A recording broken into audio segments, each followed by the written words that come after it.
Hello.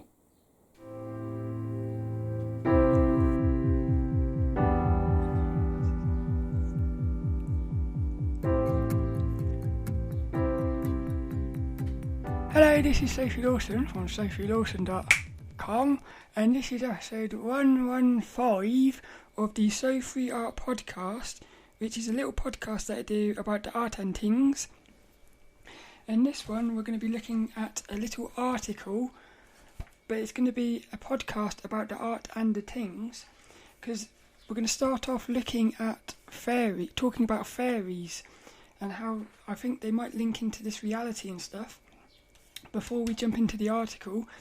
But we're looking at an article from the ImagineFX book called Fantasy Creatures, The Ultimate Guide to Mastering Digital Painting Techniques. And the little article we're going to be looking at is called The Nature of Faerie Art, and it's an article by Marc Potts, who is a folklorist and fairy artist from the UK. He actually lives down here by where I am in Devon, which is a very it's all full of like forests and stuff. So that's probably what got him into the little fairies, I think, is the surrounding. And that's actually what he talks about in the article. What he's doing is he's revealing his top 20 tips to get inspired about drawing fairy art. So it's an article all about sort of inspiration, really, and putting yourself into nature and collecting nature and putting it into your artwork. I think it's a really cool little article. So if you go on to YouTube at youtube.com/SophieLawson, you'll be able to look at the little images from the article. There's not many images in this one, but what I'm going to do after the article, I'm going to look at, I think it's about 20 different fairy art that I've been looking at over the past few days, and they're some of my favourite, and they're from the artist Marc Potts, who did this little article, Floyd, who he does like the dark crystals and the labyrinth and stuff. So I feel like you've probably seen these little fairies. And then you've got Olga Kornachia and Kathnia Radthorn. So I'll put links and everything in the show notes at sophielawson.com to all their little websites. What I'm going to do is I'm going to look at some of these fairies and just talk about them. Because the thing is, fairies are completely different to what you think they are, or what maybe you might think they are. So I'm going to start off talking about little fairies, but lilDENNiS is here. I nearly forgot about lilDENNiS. He was nice and comfy in his little house. So he's going to start this one. Bing! Oh, before we get into it, I've actually bought a few little books, which I'll be doing click looks of over the next few weeks. I've actually bought one of Brian Floyd's books. It's the 25th anniversary edition of his fairy book, and it's a book full of like fairies and goblins, trolls, little creatures. I'm really excited for that one. I've also picked up a couple of art books from 3D Turtle Publishing, and I've got some more ImagineFX books as well, and they're always full of fantasy creatures and stuff. So there's quite a lot of nice little books coming up on the YouTube. But what I thought I'd do before we get into this article is talk about these little fairy creatures, because the question I'm thinking is, are these little fairies, are they actually real? And I know that might sound a bit weird. I would say 5 months ago, if somebody had said to me, are fairy creatures, these little fairies might be real, I think I would have said, no, they're not. I wouldn't have said that. I would have listened. Well, I did listen, because what happened was, I was listening to a podcast. Anthony Peake, who's one of my favourite people to listen to. He talks about stuff like lucid dreaming, outer body experiences, all these sort of strange things that are real, but we don't really know what's happening. And he was interviewing somebody. I'll put a link in the description, in the show notes. He was interviewing somebody who sees these little fairies. And I remember when I looked at the thumbnail, because Anthony Peake's got a podcast called the Anthony Peake Consciousness Hour, and I think it's once a month. He interviews for an hour different people from these sort of spiritual things and stuff, and he was interviewing this guy who he has these fairies in his life. When I saw the thumbnail with the title and it said about fairies, there was part of me that thought, this can't be real, but I still listened. And then what happened was, it's very strange. Well, what's weird is these little fairy creatures, I would definitely recommend watching this video from Anthony Peake, because what he's found out is, when people are born, for the first few years, it's almost like we're still in touch with the spirit realm, because I feel like we've come from the spirit realm into the physical reality, and then when we die, we go back to that spirit realm. So I'm wondering, are these little fairy creatures, little trolls, goblins, little fairies, are they actually existing in like the reality that we've come from? Yeah, so there's so much I'd love to talk about this. I might have to do a separate podcast about these little fairies. But what he's noticed is, little children, for the first few years of their life, they see these little like fairy creatures, and then what happens is, when people are dying, these little fairy creatures start existing again. It's almost as if when you're near to the spirit realm, like you're either dying or you're born, it's like somehow these little fairy creatures start coming into reality. It's as if, like they say about, you change the frequency and somehow these fairies start overlapping into this reality. He told this amazing story, because what happens is, when people start getting dementia, and I think it's Alzheimer's, there was something else as well, and this bloke that he was interviewing has actually got one of these, it's like a migraine thing.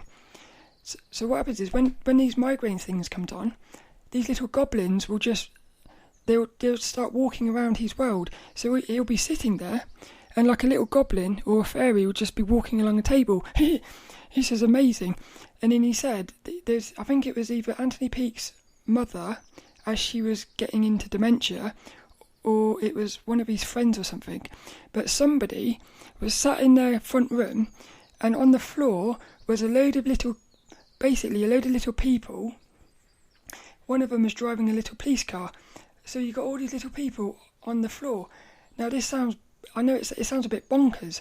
The thing is, there's somebody at work, and her mum actually started seeing things like that. She started seeing things coming into this existence. Like I said, it's almost as if there's another reality right next to ours, like a few sheets of paper. And what happens is, somehow a hole comes. Say our reality is a sheet of paper, and behind it is all these other realities. I feel like the one right behind it might be full of fairies or something. So what happens is, if you can get a hole in the sheet of paper, these little fairies start coming through into our reality.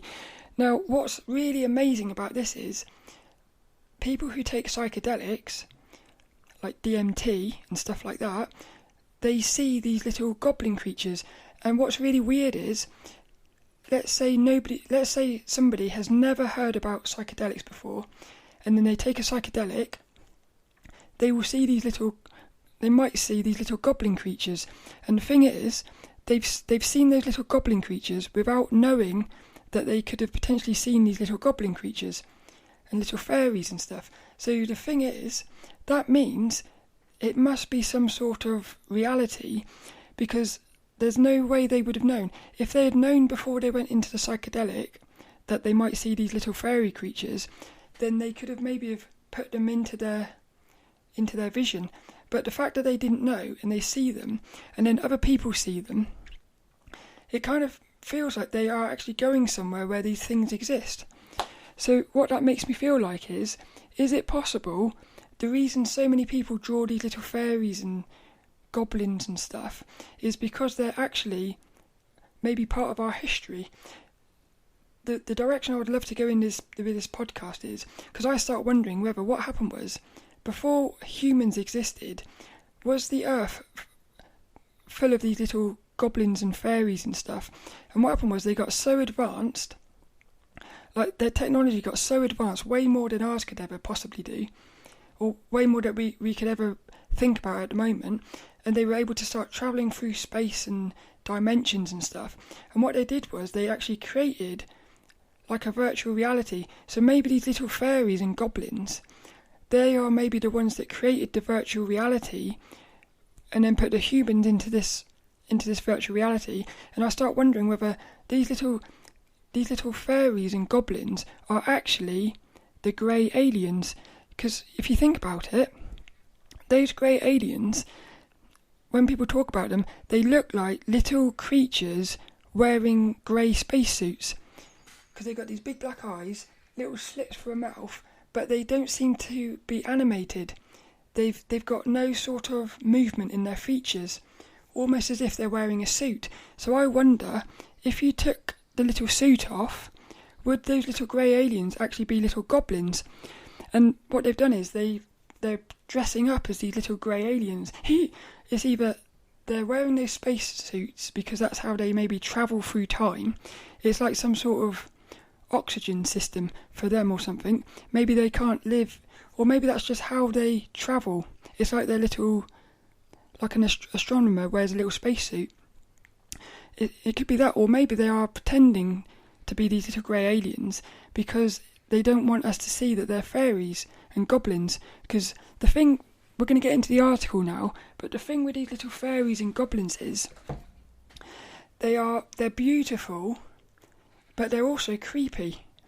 And that's what's so fascinating about fairies for me, is you've got this thing where it's just so weird, especially some of the fairies we're going to look at later.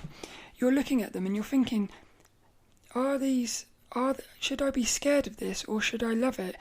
And you feel both at the same time. Especially, I think the best one for doing that is this Froud artist. He's called Brian, Brian, and then it's Froud. And he's probably the most famous fairy artist. And I actually looked into him. Well, it was around about the time it was Anthony Peake. Anthony Peake on that podcast, he mentioned this Brian bloke, because what he said was the creatures, these little fairies that Brian draws, are just like the creatures in the DMT, Psychedelics. So that got me really fascinated. So then when I read this article, I thought I've got to get that book, because again, it sort of like triggered me. So this little article, what is it about? Well, what I'm going to do is I'll put the camera up above in a minute and we'll look at the article. But it's Marc Potts. Oh, I've actually bought a Marc Potts book as well, because I went onto his little website, which is marcpottsart.com. It's Marc is M-A-R-C, Potts, P-O-T-T-S, art.com. And what he's got is he's got a little book, and he's art. I feel like he's moved a little bit away from fairies, and he's now doing sort of, because this article is from 2011. I feel like he's moved more into some sort of like, it's almost like entities from another dimension. And I was looking at these creatures he was drawing, and I was thinking, again, it was like, I'm sort of scared, but I sort of like them. So I actually bought his book because I was getting really conflicting feelings about it. But this little article, what he does is he does 20 little tips to get inspired about drawing little fairies. So, well, basically, let's get into this article and see what it's all about. So let's get into this little article then. It's called The Nature of Faerie Art, and it's by Marc Potts, who's a little inspirational, well, yeah, he is a little inspirational artist now. But this book is called Fantasy Creatures by ImagineFX, and like I said, it's from 2011, so it's quite old now. But the good thing about this little article is this one is timeless, because what it is, it's just ways to get inspired about drawing little fairies, which I think is cool.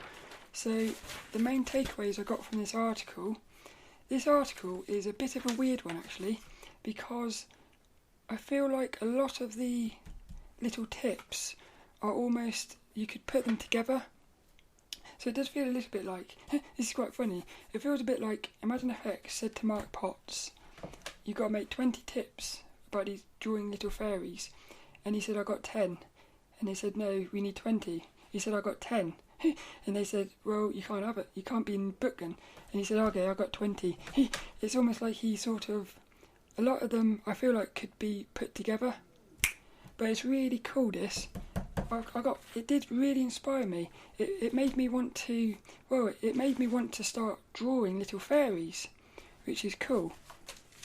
So the main things I took from this little article is the importance of not drawing, aka being in the world. Most of this article is not about drawing, it's about inspiring yourself, which it goes into a little quote from Jake Parker where he said you need to fill your creative bank account, and you do that by like watching anime, TV, doing things in life, and those things in life will come into your art. So that's basically one of the main things I took from this, is the importance of not drawing to improve your drawing, which is quite funny. And then I've put here, inspiration is everywhere. I love that. It is. Every single moment of your life is a possible moment of inspiration, I think. Even the really bad stuff, it could inspire you. So it's quite cool, that. But you do need your sort of awareness. You need your awareness to realise that this is a moment of inspiration. But the thing is, so you can do nothing and be inspired, but this article tells you little tips about things you can do to get yourself inspired. So in other words, there's two types of inspiration, I think. There's the one where you go into a situation to inspire yourself, like you might say, I'm going into nature to look at all these trees and then get inspired about drawing trees and stuff. But there's another one where you're just living your life. You might be at work cleaning and something will happen. You might see like a bunch of dirt on the floor and it's made a little face and it inspires you. So it's like there's two types of inspiration. There's the ones that it finds you, and there's the one where you find it, which is quite cool. It says, I put here, it's all about experimenting but keeping it real. I can't quite remember. Yeah, because he talks about, I love this, he talks about pulling bits of nature and basically putting it into your little characters. So for instance, he talks about having a twig and making a little fairy with, say, twigs as arms, things like that. So you're experimenting, but you're still keeping it real. You're experimenting by putting things together that might not normally go together, but you're keeping it real by keeping the shape of the fairy sort of thing, or the little creatures. I said, I learnt a lot and want to research fairies more, which is actually what I've been doing since I read this article a few days ago. I've been looking at lots of little fairies, and like I said, I've bought a load of fairy books and stuff. It's really inspired me, this. Also, it's maybe a little bit, I really want to take some psychedelics, because I would love to communicate with these fairies. I've never had any experiences with these little creatures. I've had some lucid dreams where I spoke about it about 2 months ago. I had a lucid dream where I had a little creature which I couldn't work out whether it was a human or an animal. And reading this article, I realised that these little fairies and goblins and stuff, they are basically sort of some strange mixture of humans, animals and nature all coming together. And that little creature that was in my lucid dream, he was very much like that. He was sort of shape-shifting between a little animal and a sort of a human. But I would love to communicate with one of these little creatures. I think it'd be quite cool. But again, are they nice or are they evil? I think the word to describe these little fairy creatures and goblins and stuff is they're sort of menacing, but in a fun way. They're like playful naughtiness. I've put, fairies are not what I thought they were. They are, but they're not. In other words, I thought Well, there's an art book I've got here. It's called The Art of Anne Stokes, and it's all about mystical, gothic and fantasy art. What you find in this book is you've got lots of little fairies who are and elves and stuff. They are like what I think fairies should be like, or what I always thought fairies were like, which is they're very sort of human and beautiful, almost like angelic creatures. But you also get sort of evil creatures, I suppose. So the fairies are not just... This is what I said at the start of the podcast. You might think fairies are these sweet little innocent creatures, but they're not. Not all of them. Some of them are. This is what gets me thinking that these fairies are actually like a proper advanced race of beings with different... You've got creepy ones. You got the little cute ones. It's amazing. I love it. I love this. I put here they are nature creatures, like human animals. And I said here I think they are linked to dimensions and alternate universes. And then I've put at the very bottom, I said you can get super dark and twisted with fairies, the complete opposite of pure beauty. So you've got like pure beautiful being little fairies. You've got pure nasty ones as well, which is amazing. So again, it feels to me like these little fairies are not just things that have been created by humans. They've kind of come along with a sort of a backstory. It's very weird. So I find this really fascinating. So we've got 20 little tips here. I'll start by reading the first bit of the article. It says, okay, so this isn't a workshop on how to paint fairies, and it's certainly not a bunch of tips on artistic technique. I paint art. I paint arse. I paint art based on folklore and mythology, witches, dragons, gods and goddesses, but I am mainly known as a painter of fairies. A bit of a girly subject? ? Not at all. And this is where he says, fairy folklore is steeped in pagan mythology, and if you look into it, you soon realise that you could be reading about the pre-Christian deities. Beautiful. So he starts out by sort of saying, you might think fairies are these sweet little innocent creatures, but be prepared to have your mind blown. So the first little tip, this is one of the ones that I think is a little bit like you could do without this one. It says, the first one is, well, these aren't tips, they're little things about being inspired. It says, do fairies wear stripy tights? And he basically, what did I put here? I put, not all fairies are the same. So he basically starts out by saying, not all fairies are the same. Yeah, like I said, you've got these evil ones, nice ones, friendly ones and stuff like that. He then says, not all fairies are girls, which I think is quite cool. And he talks about, he says a hedgehog could be an urchin, a fairy in disguise.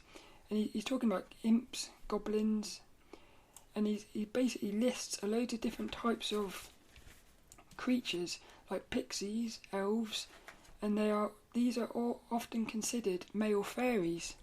So what I like about this little article is you're learning about the folklore of little fairies and stuff.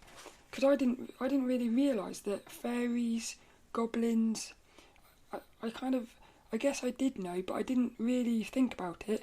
They're all linked together. Like I said again, it's almost as if there's a world out there full of these little creatures.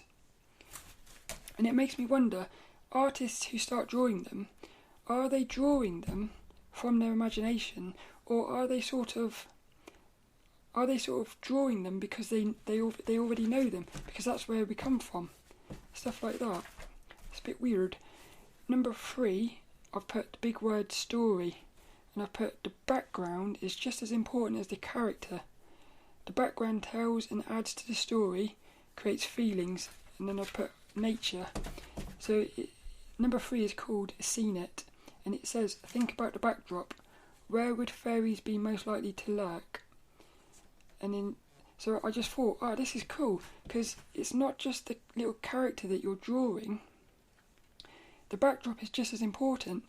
So I started thinking the backdrop could actually tell a story, maybe even more than the character. So all these other articles I've been looking at on previous podcasts, they've all said about thinking about the story of your character.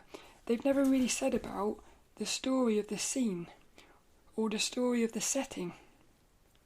This is the first time I've really thought about that, which is quite cool, I thought. So I don't know what would come first, whether you would think of the setting and then that would create the character, or whether you would think of the character and then think of the setting.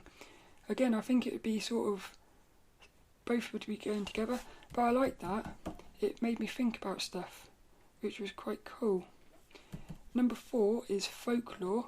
So one of the little tips he said about being inspired is, again, nothing to do with drawing. It's about reading about fairies and reading about the folklore of fairies.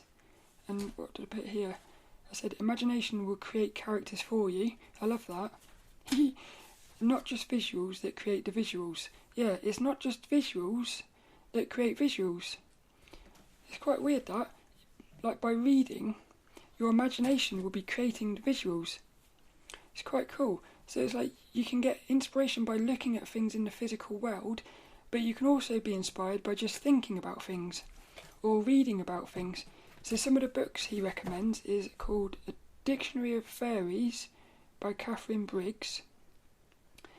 And then you've got Fairies in Tradition and Literature, and then you've got The Fairy Mythology by Thomas Keatley.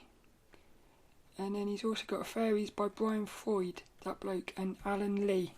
That's actually the book that I bought because it's full of lots of drawings and stuff. Number 5, the little thing is called Fairy Types. And on this one, in my notes, I've put 1. I said types. 1 can be inspiration. 2, I'm actually just curious. I don't know what that means. I know what it means. Because what he does is he lists loads and loads of, well, what are they here? Here are just a few of the many fairies that can be found in ancient folklore. This is what was getting me really excited. I thought fairies were just fairies, but here you've got one called Asra, Apple Tree Man, the Banshee, the Burgest, the Bogey, the Borka, the Chagling, the Derrick. There's a fairy called the Derrick. There's a dwarf, elf, fawn, Headley Core. There's loads of them. Trolls, Will-o'-the-Wisp, Woodwulfs. And what he says look them up. So what you want to do is look these up and you start realising how different they are. It's really cool. Definitely one of the best ways to get inspired, I think, is to look at other artists' artwork. But I feel like going into psychedelics, how inspiring would that be? If you could take some psychedelics, go into a world full of these creatures, it's very much like lucid dreaming. The difference is, with a psychedelic, I feel like you'd go into it knowing you're going to go into it, whereas with a lucid dream, you kind of never know when you're going to have a lucid dream, so you have to be prepared. Whereas with a psychedelic, you can prepare yourself before. So you could be sat there and you could go into a psychedelic experience, potentially see these little creatures, and then as soon as you come back, start sketching them. I feel like that would be amazing, but I've never done psychedelics. I am very fascinated by them. Number 6 is called Mythology. And again, I'll put here, again, inspiration, but it again makes me wonder, are these guys real? I'm starting to think, are these little fairies and stuff, are they real? So this little bit here, what does it say? It says, a bit grander in scale than folk tales, mythology. So you've got folklore. I don't really know what folklore means. I know what it means, but I don't know what it means. I know folklore is like tales from the past and stuff. Yeah, mythology is more like, big stories of the past. Yeah, a folklore is a little tale. Mythology is like a story. But he says here, poring over books of world mythologies will soon pay off. And again, what you start noticing is, in the ancient past, all these little creatures, they seem to be real. There's definitely something going on with our past. The ancients, I feel like, were definitely in touch with creatures or entities that we've lost connection with, but I feel like we still know that they exist. Because there is something about these, when you start looking at these fairies, there's something about them that you feel like, I know these, I've seen these before. And I started thinking, is it because when I was a child, I was watching cartoons or something with fairies, and so it's triggering memories? Or is it something much deeper, where you're looking at these little creatures and you're thinking, I feel like I know these guys. Maybe even when we go to sleep at night, we're dreaming, and maybe we're inside of the sort of the fairy realm or something. Number 7, it's put here, fairies aren't pretty. Fairies can be sinister beings. Use this notion when developing a character. Combine beauty with something odd, like a hare's foot in place of a hand, or twigs for hair. I love this. It goes into something, one of the other articles she said about taking 2 different animals and combining them into a new creature. He's kind of doing the same thing here, but he's saying, and this is something I noticed with the fairies, is you'll have creatures who look beautiful, but they're also a little bit scary. And I love that, because it creates a very strange feeling inside. You feel sort of uneasy. You feel safe, but uneasy at the same time. It's a very strange feeling, that. So far he's been talking about undoing your sort of beliefs about what fairies might be like. Then you're thinking about the background. Then he's talking about looking at stories and mythologies and types of fairies to get inspired. Now he's talking about thinking outside the box, really, combining things that shouldn't be going together. Number 8 is think nature, and what I put here, leaves, twigs, feathers, etc. can be incorporated into your character. Collect stuff for reference. What I loved about this was, he's basically saying get yourself out into nature and start sort of feeling the world and bringing the world of nature into your life. And what will happen is that will actually go into your art, which is quite cool. And what's really cool is when you're out in nature, you'll be able to start picking things up. So you're going to be, I feel like when you're in nature, you're going to be way more into nature now. Whenever I'm outside in nature, I'm always feeling the leaves. And it's amazing how all these leaves, they look the same, but when you actually touch them, some of them are like, it's like you're brushing against hair or something. They're really fluffy. Some of them are sticky, some of them are waxy. So again, it's this weird thing where you don't really know what something is like until you start feeling it. And I like that, because the thing is, if you start realising what twigs feel like and stuff, you can start making your little fairies and characters feel like twigs. It'll be little things that you'll be able to do.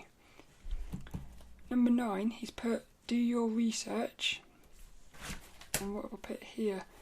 I said, again, before doing any drawing, know the story and the character. And I would say, know it, but break it.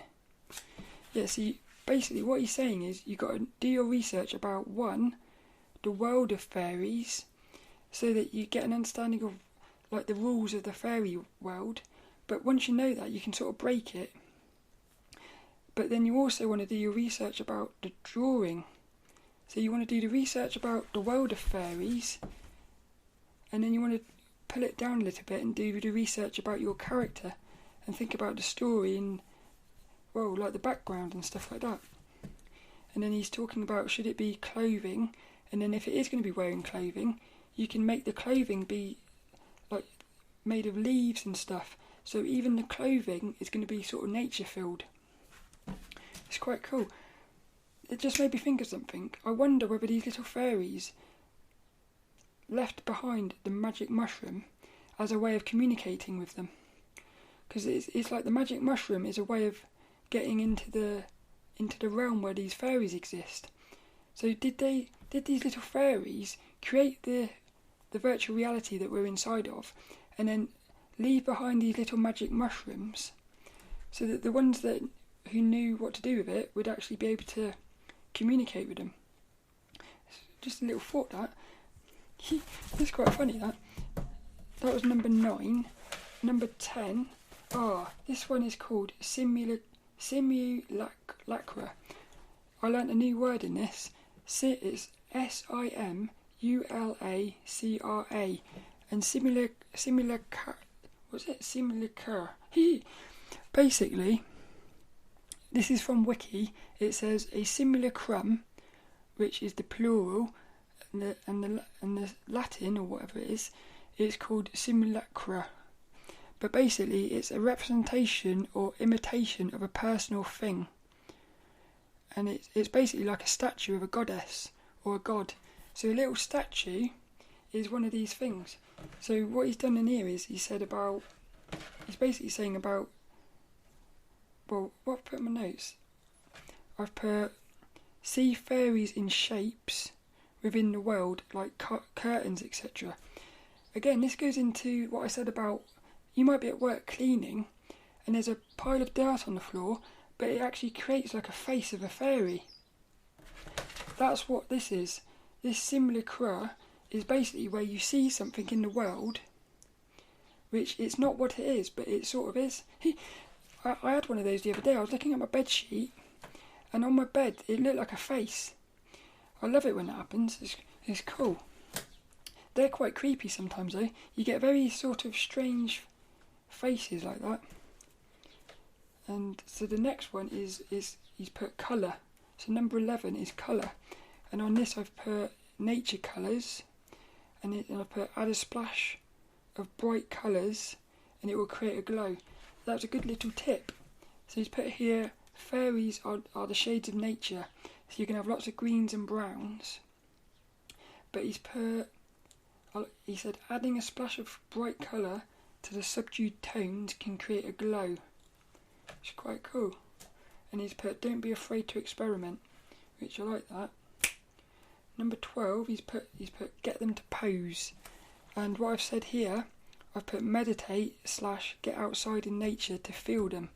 Feel them like a fairy. I've put, that's quite cool. So he said try meditating or path working to see them in your mind's eye. Yeah, so what you're saying is see these fairies in your mind's eye, and you'll be able to start playing with them in your head. And you'll be able to get them to do things, and you'll get inspired by that. I would also add to that lucid dreaming and dreaming. I think when you become more aware of your dreams, like I said before, you do start meeting strange creatures. I've had these other creatures in my dreams, which they look like humans, but it looks like somebody's taken a human and sort of like pulled them, stretched them and squished them. So they were sort of like deformed humans. And I remember in the dream thinking, I'm surrounded by very strange looking humans here. And then it was like the world was full of these deformed creatures. So again, if you come back and you start drawing them, you could be inspired by your dreams, which is quite nice. Number 13 is he's put animal bits, and I've put here shapeshifters. I put entity in my dream and the little dude. That was a guide. I've spoke about that little guide, because he kept shapeshifting between a human and an animal, a little tiny human and a little animal. And he's put here, he said fairies are said to be shapeshifters. He said so try incorporating animal parts that give this away. So he's put combine animals with fairies, and he said fairy, like he's put an example of fairy with like frog legs. So again, you can start really just, what I like here is you can just really create anything. You start out with a little character, a little basic fairy character, and then say you like cats, you can start bringing bits of cats into your character, and then you might like a snail. So all of a sudden you're going to have this really weird creature.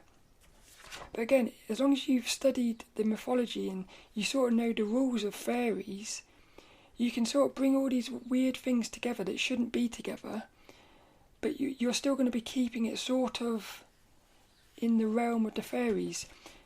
So it's quite, I like that. I think it's cool.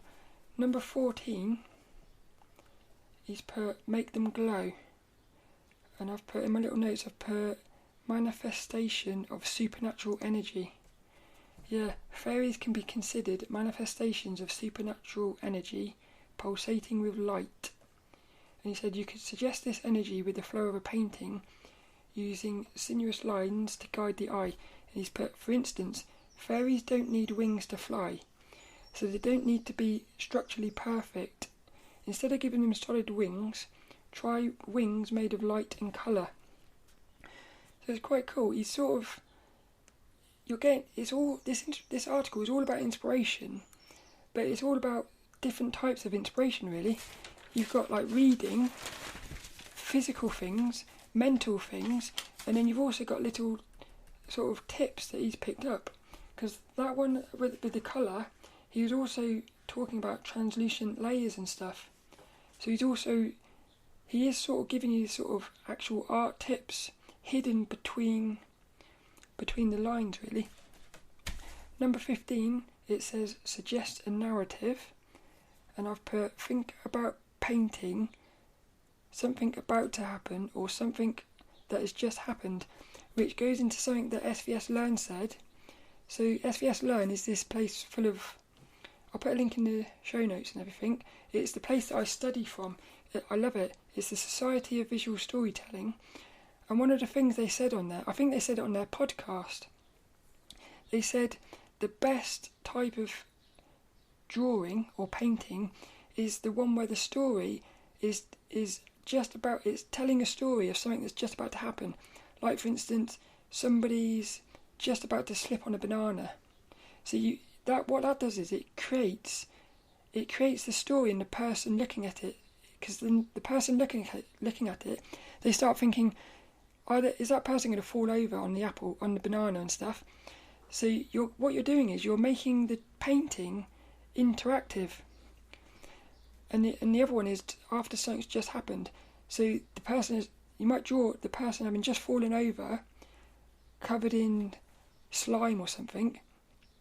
And again, that's interactive because now the person looking at it, they start sort of backtracking and thinking, oh, they must have slipped over on the banana and stuff. I like that. I thought it was quite cool. And it says, this approach lends itself well to fairy art. Has something just happened, or might it just be about to happen? Suggest a narrative and let the viewer's imagination do the rest. And it goes on, there's a lot more about that. But I really like that one. That was really fun one, I thought. Number 16 is called Elemental Symbolism. Again, what I love about this is what he's doing is, look, I've put fire, earth, water, air, but I didn't realise there was a fifth element, which is spirit. So again, I've learnt something here. I've learnt quite a lot from this article, but what I realised from this bit, when he's talking about elemental symbolism, because what he's doing is he's saying you can have your little fairy based around, for instance, fire. So it could be a fairy of fire or a fairy of water. So now you can start combining fishes with a little fairy. So you've got this sort of water creature. You could have one that's all about the earth. So that would be like twigs and trees. But what I thought was, it made me realise the starting point for creating fairies is kind of limitless. It's like, what's up here? Like you and the painting work together. But I've said, you could start you might have a blank sheet of paper and you think, well, I'm going to create a little fairy. And you might think, the first thing is, I want it to be, say, green. So green is how it starts out, and that dictates everything else, because the green is most likely going to be linked to earth. So you start thinking it's probably going to be an earth one. But you might start with it saying, I want this little fairy to be a fire one. So that now decides the colour. And then, or you might say, I want this to start out as a really tiny little fairy. So you can start your little drawing thinking about it. You can start by either like the elemental, the colour, the size, the animal characteristics. So you might say, I want to create a fairy like a fish. So that's going to dictate everything else. Or it might be the setting. You might say, I want a big ocean. So now, are you going to have a little fairy swimming in the ocean, or is it going to be a fire fairy, sort of flying dangerously close to the water? Because if it gets into the water, it's going to probably die or something. So already you've got like a story. So the setting is sort of creating the story.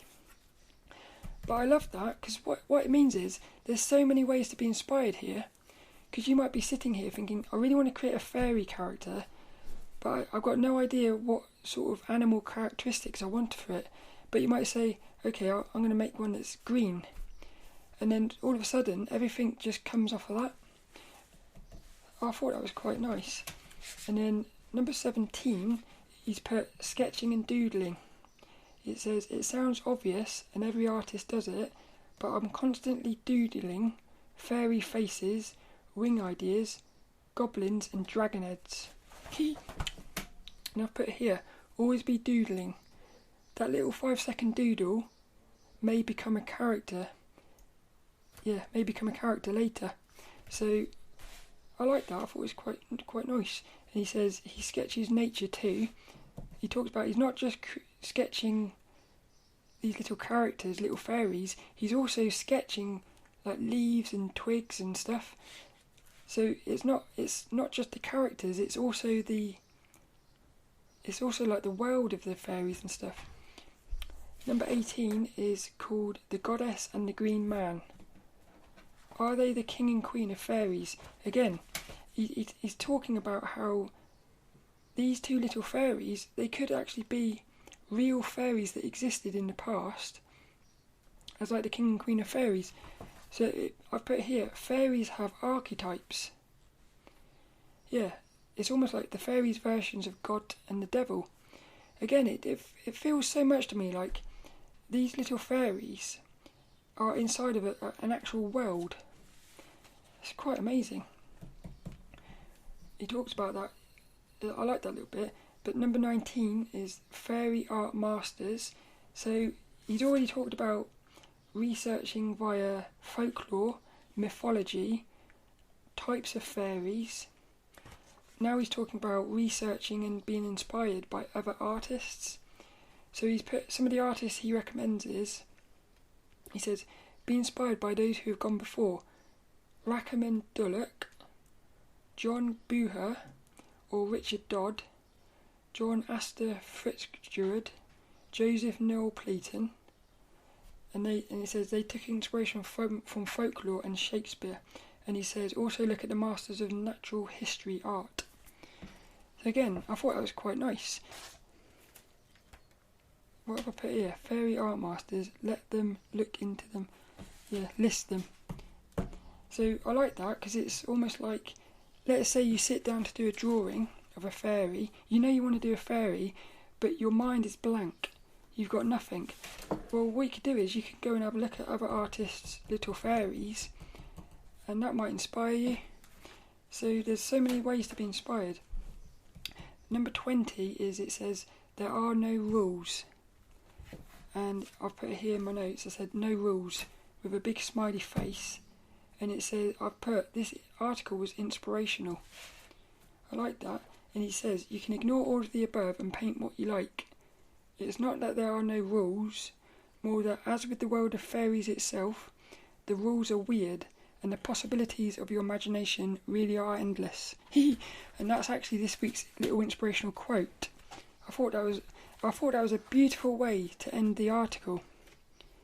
Really nice. I really enjoyed this one. I enjoyed it in a completely different way to the other ones. The other ones were sort of making me think about ways to do drawing. This one was making me realise that, because this article is only about fairies, but think about it, let's say you wanted to draw a spaceman or something else. There's going to be a whole world of the spaceman that you could look into. So what I like about this is it's listing a load of different ways about being inspired, which I thought was quite cool. And one of them, which was number 19, he said about looking at other art masters. So what I'll quickly do now is I'm going to look at some of the some of the inspirational art, fairies and sort of fairy type art from other artists. So the first ones we're going to look at is 8 Little Paintings by Marc Potts. And Marc Potts is the bloke who did this article. So if you're watching on YouTube, you can see the art, but his art, it's very dark, creepy, sort of sinister, but at the same time there's a sort of, I almost want to say, an innocent and beauty about it. It's a very strange, it makes me feel very strange. It's almost like mixing life and death. But so I've actually bought one of his art books because I'm fascinated by his art. It gets me thinking, really. Yeah, there's one here which is of a lady, and she looks beautiful, and you sort of feel a little bit sorry for her, really. But at the same time, she looks a little bit creepy. And the way he's done it, he's got the paint dripping off the face, so it very strange, but I love it. So the next little artist we're going to look at is Brian Froud. I think that's how you say it. It's Brian, Froud. We've got 8 little paintings from him as well. This bloke, he's the one that did, his art was in like Labyrinth and stuff like that. The thing with his artwork is it feels real, but it feels, I can't explain that. That's the thing, I can't really explain it, but they feel real. So he creates like these little goblins that I just feel like I know them. It's very weird, very weird. You get little magic mushrooms and stuff as well. And his art is very full of, it is like Marc Potts said, it's full of nature. So you've got this mixing of characters and nature. But the characters you've got, they're very, again, you've got these sort of, they're cute and friendly, but at the same time, they're very sort of scary. They're the sort of creatures that I think they would either be your best friend, but at any moment they could turn on you and just, I feel like they'd all be like dancing and having a good time, and they'd suddenly pull out a knife or a sword and slice you in half. But they'd slice you in half, blood would go everywhere, it'd be gruesome, but they would all carry on singing and dancing. Whereas a human would be horrified. These little creatures, I get the impression that they would do quite horrible things, and it wouldn't like disturb them or anything. Again, this is what makes me feel like maybe they would realise that they're inside of a virtual reality. So they would realise it's not. Some of these are so scary. They're like little vicious looking creatures, but at the same time they're beautiful. It really messes with my head. You've got little, what are they called? Unicorns as well. You've got one here she looks so friendly and warm, and a beautiful little smile, but there is this hint of evilness again. You feel like at any moment she could suddenly turn into sort of like a witch. Yeah, I love the feeling that these little creatures give. Then you've got another one here who looks like a little beautiful little lady. Then she's naked, beautiful sort of female figure, but it's elongated so much that it looks like a deer, and she's got deer antlers on.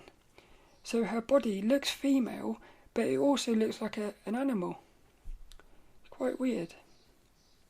Again, some of them are very warm and friendly. I feel like I would trust these little characters, even though they look a little bit scary. I feel like I would actually trust them. You've got another one here who's very she looks like she's a little bit, I don't know, there's a very strange expression, but in the background, like within her hair, are all these little sort of fox creatures, as if they're lurking, ready to pounce. It's quite cool. And then you've got little tiny creatures on big creatures. Beautiful. I love his artwork. I cannot wait to get his art book. That's probably going to be the first one I quickly look at. I think that might even be in 2 weeks' time. So the next artist is called, this is a hard name for me to pronounce, it's Cynthia Radthorn, I think. But I'll put links to all of these artists' websites in the show notes. We've got 5 little paintings from this one. So this artist, she's creating sort of like characters from video games for me. They're the sort of beautiful, sweet, innocent fairies, which I love these. And I could imagine playing a video game like, say, Guild Wars, or, well, probably something like World of Warcraft, like an MMO, Final Fantasy maybe even. Little fairy creatures. Beautiful. I love these.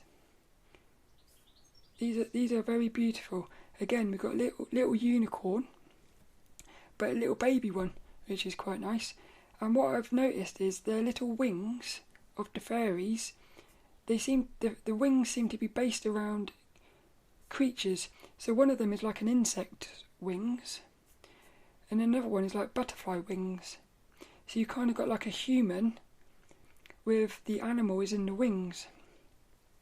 Beautiful ones here. And again, you've got the little fairy, but you've also got butterflies in the scene, which it sort of feels like the little fairy is at one with nature and the little fairies and the little butterflies. And another beautiful one here. She is, yeah, they're just beautiful little characters, really. Characters that I would like to get to know, I think. And then the last little one we've got is an artist called Olga Kornachia, and she's actually Russian. Again, I'll put links in the show notes because it's quite hard for me to read these names. We've got 2, 4, 6. We've got seven little artworks here. These are very much like Brian Freud's work, in that you've got these sort of. It's not just the little creatures. The entire world is like a creature itself. So you've got one here, it's like a little girl, but she's not a girl, she's sort of a mixture of a girl and well, it almost looks a little bit like you've got some sort of little male creature, a little male fairy, let's say. It's almost like he's kidnapped a girl or something, and she's sitting in a little boat in the middle of this water. Really beautiful these are. But they're sort of dreamy. These are very sort of dreamy, like. Again, it's just very strange little creatures. Beautiful artwork, though. We've got a little mouse.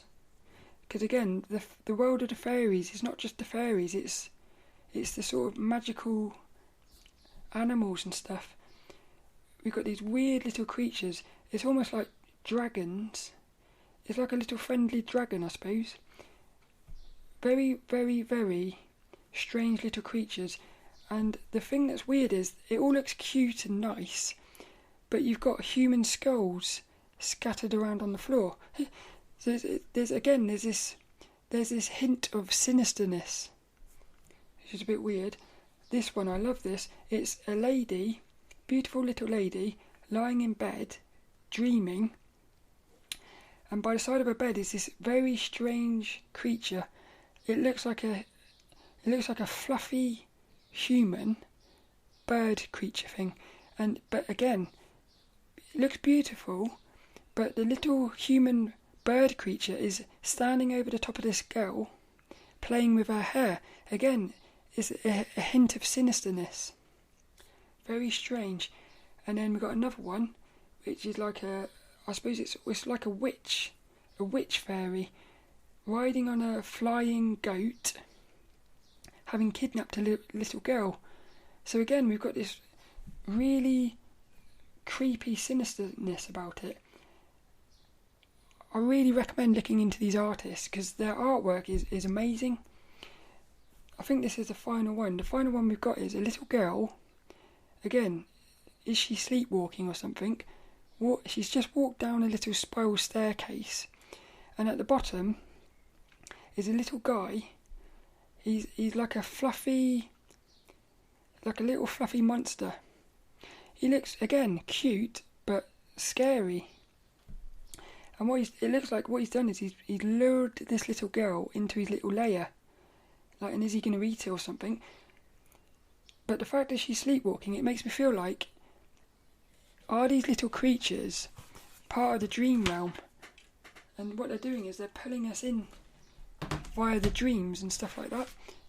But that's basically it. I really enjoyed that, and I think one of the best things to do is start looking at other artists' fairy art, because it will really get you excited. Ding! lilDENNiS has decided it is time to finish this one. I really hope you enjoyed that. I found it fascinating, and I've got a sort of real fascination now for these fairy creatures. I just think it's amazing. So I hope you enjoyed that. You can find show notes and everything at sophielawson.com, and you can find videos at youtube.com/sophielawson.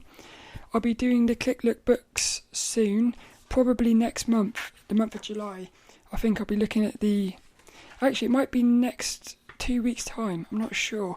Sometime over the next few weeks I'll be looking at these fairy books, so they'll be coming onto the YouTube.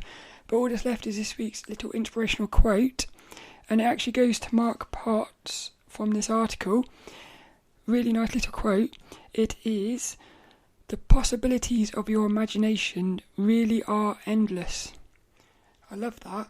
A very nice little quote, I think, to end this episode. So I hope you enjoyed it, and I'll see you later for another one. No, I won't. Yes, I will. I've got to read the quote. I've just ended that podcast as if I was doing a video. Very strange. This week's little inspirational quote, it is, "The possibilities of your imagination really are endless."